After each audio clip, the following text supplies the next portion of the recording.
O medo faz com que a gente crie estratégias carnais para sustentar uma promessa de Deus em nossa vida. Como assim, pastor Gabriel? Eu vou explicar para você.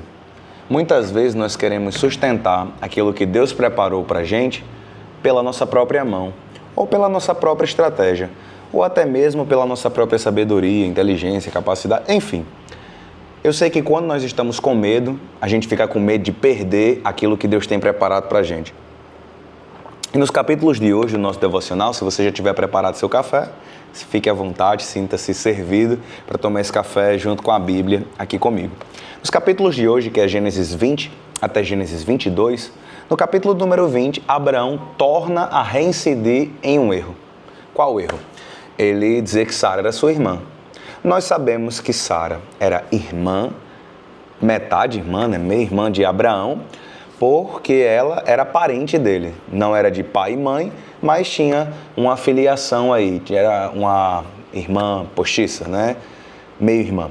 E ele chega e diz, não, essa daqui é minha irmã. A verdade é que por detrás deste dito de Abraão, desta mentira que ele mente a Abimeleque, que era rei de Gerar, região dos filisteus, estava Abraão com medo de perder a promessa, perder sua esposa, perder sua vida. Mas olha que coisa interessante, quando nós sentimos o medo na pele, a gente cria estratégias carnais. O que será que você já fez, ou a atitude que você tomou, ou coisas que você disse para tentar se defender por medo, Às vezes isso é inconsciente, a gente faz atitudes porque a gente está com medo, a gente toma posturas porque a gente está com medo de não conseguir pagar uma conta, a gente tem medo de magoar alguém ou tem medo de quebrar um relacionamento e a gente vai e mente, A mentira, ela é uma resposta do ser humano quando ele está com vergonha, quando ele está com medo. Agora olha que coisa interessante. Abraão mente aqui para proteger a Saraí e a si mesmo. Quando ele diz, ela é minha irmã, ele não somente está mostrando que ele está com medo, mas também está dizendo que ele acha que Deus não vai proteger naquele lugar. Pastor, como assim? A Bíblia diz que Abraão fala, certamente não existe temor de Deus aqui nesse lugar. Abraão estava pensando, naquele lugar, ninguém respeita a Deus, então Deus não vai poder me proteger lá. E isso é muito perigoso, concorda comigo? Não é porque naquele lugar não é um ambiente agradável, é um ambiente hostil, que Deus não possa lhe proteger lá. A gente vê aqui, revelado em nossa vida, que até mesmo grandes homens de fé podem sentir medo. Grandes homens de fé também sentem medo. Isso é muito forte, Abraão é chamado na Bíblia de o pai da fé. Mas aqui em Gênesis 20, o pai da fé sentiu medo e agiu pelo medo, não agiu pela fé. Agora deixa eu só fazer um parênteses aqui. Sentir medo não significa que você não tenha fé ou que você tenha se desviado. Porque muitas vezes nós sentimos medo na nossa caminhada. Eu já senti medo várias vezes. Medo de não dar de conta das minhas responsabilidades, medo de não conseguir ser provedor o suficiente para minha família, para minha esposa e para o meu filho, medo de não conseguir concretizar o plano, fazer o projeto acontecer. Eu já senti medos assim. E muitas vezes, quando o medo se aflora em nosso coração, ele cresce, ele vai sufocando e sufocando a fé, como uma erva daninha que vai matando aos poucos uma planta. Mas olha que coisa interessante, o Senhor aparece, o Senhor reafirma que está com Abraão. Deus aparece em sonho a Abimeleque e impede que Abimeleque toque em Sara, protegendo a Abraão. Olha que coisa interessante, Deus entra quando você está com medo. Você pode dar um glória a Deus? Deus entra em ação na sua vida quando você está com medo. Você está com medo, está nervoso. Lembra dos discípulos no Mar da Galileia que sentiram terrível medo, mas clamaram por Jesus e Jesus entrou em ação? Talvez você esteja com medo nesse dia devocional de hoje, ou ansioso ou preocupado. Assim somos nós, seres humanos frágeis. Mas Deus entra em ação. Deus é fiel e poderoso e sempre Ele nos resgata. Eu dou esse sorriso, gente, porque várias vezes na minha vida eu me senti com medo de fracassar, com medo de não dar certo. E todas as vezes eu clamava ao Senhor e dizia: Senhor, eu preciso de Ti. Eu não sei dizer para vocês quantas vezes eu já fiz esse clamor, dizendo: Senhor, eu preciso desesperadamente de Ti. Sozinho eu não consigo. E não houve nenhuma vez que eu tenha feito esse clamor que o Senhor não tenha atendido. Aqui aconteceu a mesma coisa. Deus entrou em cena mais uma vez. Olha só, no auge do seu medo, Deus entrou em cena mais uma vez. Por quê? Porque ainda restava fé no seu coração. Porque ainda havia aliança. Porque ainda havia fé. Por mais que a fé estivesse batendo em passos, né, o coração da fé estivesse batendo em marcha lenta, em pequenos batimentos, respirando por aparelhos, mas ainda havia uma esperança. Olha que coisa linda, como disse Jó: há esperança para a árvore cortada, ao cheiro das águas, novamente crescerá, novamente florescerá. Então eu quero que você tome posse dessa palavra, que mesmo quando o medo bater a porta, seu Deus é maior que o medo. E eu quero fazer algumas perguntas para você. Em que área da sua vida você tem tomado decisões por medo? Em que área da sua vida você tem falado palavras por medo? Você tem cortado pontes por medo? Você tem destruído relacionamentos por medo? Comenta aqui embaixo, né? Vamos lá. No capítulo número 21, tem um ponto aqui que eu anotei para comentar, é o verso do número 17. Enquanto você ora, Deus opera um milagre na sua vida. Enquanto você intercede por outra pessoa, Deus opera milagre na sua vida. Guarde isso no seu coração, porque isso é muito poderoso. Capítulo 20, verso 17 diz assim: Abraão intercedeu junto a Deus e ele curou Abimeleque, a mulher e as servas dele, de modo que elas pudessem ter filhos. Porque o Senhor havia tornado estéreis todas as mulheres da casa de Abimeleque por causa de Sara, mulher de Abraão. Deixa eu explicar para você. O Senhor não apareceu a Abimeleque? Quando o Senhor apareceu a Abimeleque, ele ficou transtornado por descobrir que aquela mulher que ele queria ter relação era esposa de Abraão. E o Senhor julga aquela causa, o Senhor entra em ação e torna todas as mulheres da casa de Abimeleque inférteis, estéreis. Deus manda Abraão interceder por Abimeleque para que a iniquidade dele fosse perdoada. No momento em que Abraão intercede por Abimeleque, no momento em que Abraão ora por Abimeleque, no capítulo seguinte, no próximo versículo, Isaac nasce. Olha que coisa interessante.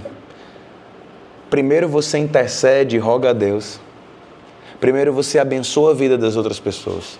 Enquanto você é canal de bênção na vida de alguém, enquanto você é canal de bênção na vida do seu irmão, do seu vizinho, do seu próximo, de alguém da sua igreja, o Senhor abençoa e cumpre as promessas na sua vida. Enquanto você estiver ajudando alguém, intercedendo por alguém, orando por alguém, na próxima página será o seu milagre. Assim que é a vida com Deus. Quanto mais você serve, mais você é abençoado. Você foi feito para abençoar pessoas, para interceder por pessoas. Comenta aqui embaixo: eu fui feito para abençoar. Comenta aqui. Pausa agora o vídeo, eu quero que você digite para eu saber que você assistiu até aqui. Eu fui feito para abençoar. E já aproveita e curte esse vídeo também. Você foi feito para abençoar pessoas, para ser uma porta de Deus na vida de alguém. É isso aí. Deus te chamou não para ser dúvida, trevas, maldição, mas para ser luz, para ser caminho, para ser sal. É o que o Senhor quer que você seja. Enquanto Abraão intercedeu junto a Deus, além de ele curar Abimeleque e as mulheres de lá, logo no capítulo 21, o Senhor visita Sara e cumpre o que lhe havia prometido. Será que existem promessas da sua vida que estão travadas porque você não está intercedendo por outras pessoas? Enquanto você reter a bênção, não vai ter multiplicação. Enquanto você reter a farinha, reter o azeite, não vai ter multiplicação na panela, não vai ter multiplicação na botija. Mas se você pegar os seus 5 pães, seus 2 peixes e entregar, você vai ver multiplicação, milagre, providência extraordinária na sua vida. É assim a maneira que Deus age. E isso é muito bonito. Capítulo 21, o Deus que cumpre promessas. Ele não só promete, ele cumpre aquilo que prometeu. Ele cumpre aquilo que diz. Deus é aquele que faz a promessa, sustenta você enquanto você espera e cumpre a promessa. As promessas de Deus não voltam vazias. E aqui no capítulo 21 nós vemos Isaac nascendo, o riso de alegria, e tem um texto aqui que é muito bonito que diz: no tempo determinado, Sara ficou grávida e deu à luz a um filho, a Abraão, na sua velhice, no tempo determinado que Deus havia falado. No tempo determinado vai chegar. No tempo determinado, a bênção vai bater à sua porta. No tempo determinado, Deus vai te sustentar, te abençoar e prover. O meu tempo pode ser agora. Que bom seria se, enquanto você estivesse assistindo esse vídeo, janelas e comportas do céu se abrissem nesse exato minuto, segundo que você está assistindo esse vídeo, e de repente tudo mudasse. Seria uma bênção. Mas esse seria o meu tempo. Talvez você tenha uma data marcada no seu calendário e dizer: eu queria que fosse este dia, ou eu queria que fosse hoje. Mas deixa eu dizer uma coisa para você. O Deus que nunca perde a hora já marcou o dia do seu milagre. O Deus que nunca perde a hora já marcou o dia do seu milagre. No tempo determinado que Deus lhe havia falado, o menino nasceu. E o filho recebe o nome de Isaac, que significa sorriso. Deus vai te fazer sorrir outra vez. Muito bonito, né, gente? Depois de 25 anos esperando um milagre, olha só quem aparece. O riso de alegria. O riso de incredulidade se tornou riso de alegria. Isso é muito bonito. Lembra do capítulo anterior que a gente leu? O capítulo da aliança, em que Deus faz aliança, promete um filho a Abraão e Sara ri. O riso de incredulidade se tornou em riso de alegria. O riso de incredulidade se tornou em riso de fé. Você ria porque era impossível e agora você está rindo porque Deus fez. Você pode dar um glória a Deus, meu irmão? Você vai rir não porque é complicado, você vai rir porque Deus fez. Você não vai rir por incredulidade ou por medo, você vai rir, não é de nervoso. Você vai rir é porque Deus fez. Esse é Isaac. O riso de incredulidade se tornou em riso de alegria, riso de testemunho, em riso de vitória. Vamos agora para o capítulo 22 para a gente encerrar. Não vai dar tempo de eu comentar aqui Agar no deserto, deixo para vocês refletirem depois. Capítulo 22, Deus pede a Abraão o menino, o cordeiro da providência. Depois que Isaac cresce, Deus põe Abraão à prova. E a razão pela qual Deus põe Abraão à prova é simples. Para saber o que é que governava o coração de Abraão. Se aquele menino era mais importante para ele do que obedecer a Deus, se Isaac, se ter alcançado a promessa era mais importante para Abraão do que obedecer a Deus. Deus às vezes toca no que você mais ama, para ver se ele ainda é o dono do seu coração, é o seu primeiro amor. Isso é muito forte, né? Deus às vezes toca naquilo que a gente mais ama para saber se Ele ainda é o dono do nosso coração. Deus ainda é o dono do seu coração? Deus chama Abraão e diz: pegue o seu filho, seu único filho Isaac, e vá ao Moriá. Ali você vai oferecer em holocausto, sobre um dos montes que eu lhe mostrar. Abraão tinha fé aqui. Quando nós lemos Hebreus e Romanos, você vê a fé que Abraão tinha. Abraão, quando oferece Isaac, ele sobe, leva a lenha, leva o cutelo, prepara tudo. Isaac faz a clássica pergunta: e o cordeiro, onde está? Abraão responde: Deus proverá para si o cordeiro. Quando Abraão diz Deus proverá para si um cordeiro, ele estava falando profeticamente, mesmo sem saber de Cristo. O cordeiro que ia morrer no lugar. O cordeiro que iria morrer no meu lugar, no seu lugar, no lugar de Isaac. Quando ele diz Deus proverá para si um cordeiro, pega uma linha imaginária e puxa lá para o Evangelho de João, quando João Batista diz: eis o Cordeiro de Deus que tira o pecado do mundo. Lá em João capítulo 1.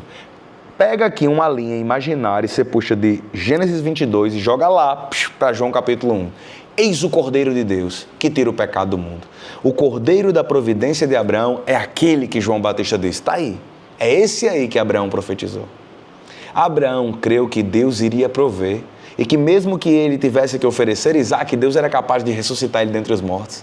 Abraão aqui agiu por uma fé absurda.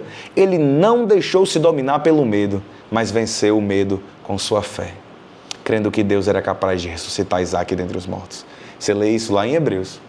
Abraão ofereceu porque sabia, ainda que o menino venha a morrer, Deus ressuscita, porque ele é fiel para cumprir o que prometeu. Talvez as coisas mais importantes que a gente veja aqui pode confiar, Ele é fiel. Entregue sua vida, entregue seu coração, entregue sua casa, entregue tudo ao cuidado de Deus, porque Ele é sempre provedor. Ele é fiel e Ele vai te sustentar todos os dias. Que Deus te abençoe, que Deus te fortaleça, que Deus te guarde. Não se esqueça de ler a descrição aqui deste vídeo, na legenda aqui embaixo. Eu sempre coloco alguns breves estudos baseados naquilo que a gente comentou hoje e eu oro para que você seja ricamente abençoado. Não se esqueça de curtir, compartilhar, inscrever. Inscreva-se aqui embaixo agora e aproveita e ativa o sininho. Beijão, Deus te abençoe. Fui.